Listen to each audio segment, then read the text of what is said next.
لقد خلقنا الانسان فی کبد، بے شک ہم نے انسان کو بڑی مشقت میں پیدا کیا ہے۔ سورہ انشقاق کے اندر بھی اس طرح کی آیات آئی تھی، میں نے ڈیٹیل گفتگو کی تھی کہ ہر شخص مشقت میں پیدا کیا گیا ہے، پیدائش سے لے کے مرتے دم تک انسان مشقت میں، خصوصاً جب وہ جوانی کی عمر میں قدم رکھتا ہے تو مشقت میں اضافہ ہو جاتا ہے،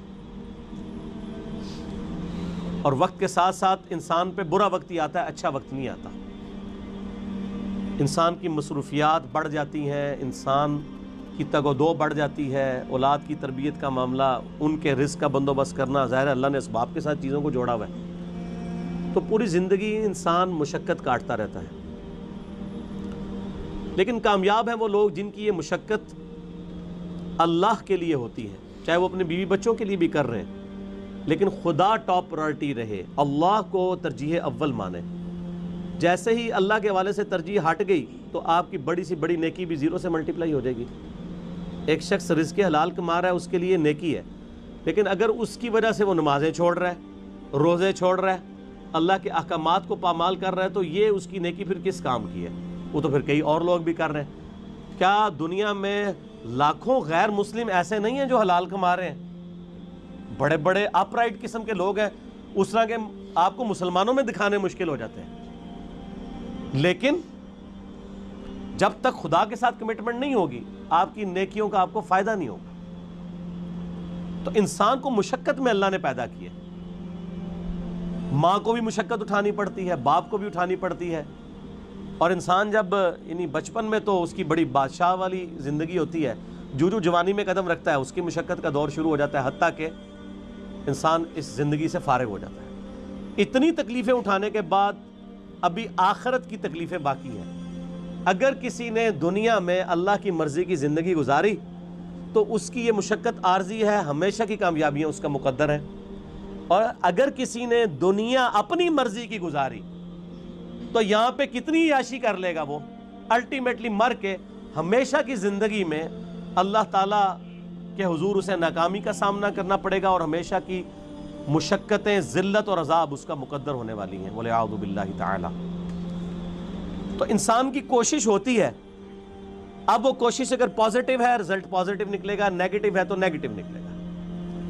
اسی کا ذکر اب آگے آ رہا ہے، أَيَحْسَبُ أَن لَّن يَقْدِرَ عَلَيْهِ أَحَدٌ، کیا انسان یہ گمان کرتا ہے کہ اس پر کسی کا بس نہیں چلے گا؟ یعنی وہ اگر دنیا اپنی مرضی کی گزار ہے تو یہ سمجھ رہا ہے آخرت بھی اپنی مرضی کی گزارے گا، نہ، ایسا نہیں ہوگا۔ یقول اہلکت مالا لبدا، بڑے فخر سے کہتا ہے کہ میں نے تو بڑا مال خرچ کیا ہے۔ اسپیسیفکلی تو اشارہ ہے مشرکین عرب کے ان امیر لوگوں کی طرف جن کا ذکر قرآن پاک میں کئی جگہ آیا کہ وہ بڑا فخر کرتے تھے کہ ہم حرم مکہ کی جو خدمت ہے وہ ہمارے ذمہ ہے، ہم یہاں پہ حاجیوں کے اوپر جو ہے وہ خرچہ بھی کرتے ہیں، اللہ کی راہ میں لوٹاتے ہیں۔ اللہ فرماتا ہے ان اعمال کا فائدہ نہیں ہے جب تک تم اللہ کی توحید اور اس کے نبی علیہ السلام کی رسالت پر ایمان نہیں لاؤ گے، شرک سے کنارہ کشی اختیار نہیں کرو گے، تو یہ حاجیوں کے اوپر کھانا پینے کے اوپر پیسے صرف کرنا، یہ مال جو تم لگا رہے ہو اور بڑی اکڑ رہے ہو کہ اللہ کے حضور اس کا کوئی اجر ملے گا، کوئی اجر نہیں ہے اس کا۔ اَيَحْسَبُ أَن لَّمْ يَرَهُ أَحَدٌ، کیا وہ خیال کرتا ہے کہ اسے کسی نے نہیں دیکھا؟ اس کو نہیں پتا یہ تم لوگ کس لیے کر رہے ہو، وہ کرتے تھے صرف اپنی عمارت کو جتانے کے لیے، ریاکاری کے لیے، لوگوں پہ اپنی جو دولت ہے اس کا روب ڈالنے کے لیے۔ جس طرح آج کل بھی آپ دیکھتے ہیں لوگ مساجد کے اندر وضو خانے بنواتے ہیں، ٹوائلٹس بنواتے ہیں، قالین ڈلوا لیتے ہیں، تو باقاعدہ وہ کئی جگہ پہ تو دیکھا گیا نیم پلیٹ لکھوا دیتے ہیں کہ وضو خانہ فلاں کے لیے ہوا ہے، فلاں کے سالے ثواب کے لیے۔ بھئی اگر سالے ثواب کے لیے بھی ہے تو اللہ کو تو پتہ ہے نا، آپ کے لکھنے کا تو اللہ محتاج نہیں ہے، نیکیوں کو تو چھپانا چاہیے، یہ خطرہ ہے کہ آپ کی نیکیاں برباد ہو جائیں۔ اور کئی لوگ تو جو ہے وہ حرام کے مال سے جو ہے اس طرح کے معاملات چل رہے ہوتے ہیں ان کے، اور وہ یہ سمجھتے ہیں کہ ہم اللہ کی راہ میں تھوڑا سا پیسہ خیرات کر کے اپنے باقی کے مال کو حلال کر لیں گے، ایسا نہیں ہوگا۔ اللہ تعالیٰ بہت غیرت مند ہے۔ صحیح مسلم میں حدیث ہے قیامت والے دن ایک سخی کو، ایک شہید کو اور ایک قاری کو بلایا جائے گا، اللہ تعالیٰ شہید سے پوچھے گا تجھے میں نے اتنی صحت دی،